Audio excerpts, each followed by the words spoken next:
नागपूरच्या अब्दुल्ला नावाच्या विद्यार्थ्याला चक्क UAE मधील अबुधाबी परीक्षा केंद्र देण्यात आलं होतं।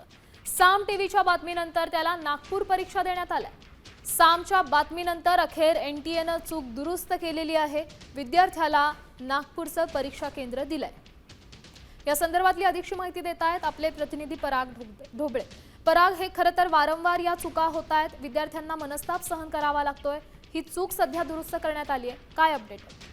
नक्कीच श्यामल, ज्या पद्धतीनं गेल्या काही दिवसांमध्ये आपण पाहतो आहे की ज्या विद्यार्थ्यांचं नुकसान होणार आहे किंवा ज्या पद्धतीने भोंगळ कारभार आहे तो पाहायला मिळतो आणि साम टीव्हीनं या नीट संदर्भातले सर्वाधिक विषय विद्यार्थ्यांचे विषय आहेत ते साम टीव्हीनं मांडण्याचा प्रयत्न आतापर्यंत करत होते आणि आज पुन्हा एकदा जो आहे सामने जेव्हा विषय मांडला तेव्हा सामचा इम्पॅक्ट सुद्धा दिसून आलेला आहे। सामच्या बातमी दाखवल्यानंतर कुठेतरी दखल घ्यावी लागली आणि त्याला सेंटर बदलून देण्यात आलं। खरं तर त्याने नागपूर, भंडारा आणि वर्धा असे 3 सेंटरचा उल्लेख त्याच्यात करण्यात आला, तर मात्र त्याला चक्क अबुधाबीमध्ये म्हणजे जिथे त्याचा कुठलाही संबंध नाही किंवा त्याच्याकडे व्हिसा नाही अशा पद्धतीने केला। म्हणजे हा भोंगळ कारभारच होता आणि सामने हा भोंगळ कारभार दाखवल्याबरोबर कुठेतरी याची दखल घ्यावी लागली आणि त्याला नागपूरसाठी आता सेंटर देण्यात येणार असल्याचं सुद्धा सांगण्यात आलं। नेमकं कुठलं सेंटर आहे ते अजून त्याच्या वडिलांपर्यंत ती माहिती पोहोचली नसल्याचं सुद्धा सांगितलं जात आहे। मात्र आता त्याला नागपूरचं सेंटर मिळालं असल्यामुळे दिलासा मिळणार आहे ना। साम टीव्हीचे आभार सुद्धा मानले। सध्या चूक दुरुस्त करण्यात आलेली आहे। धन्यवाद दिलेल्या या सविस्तर अपडेटसाठी।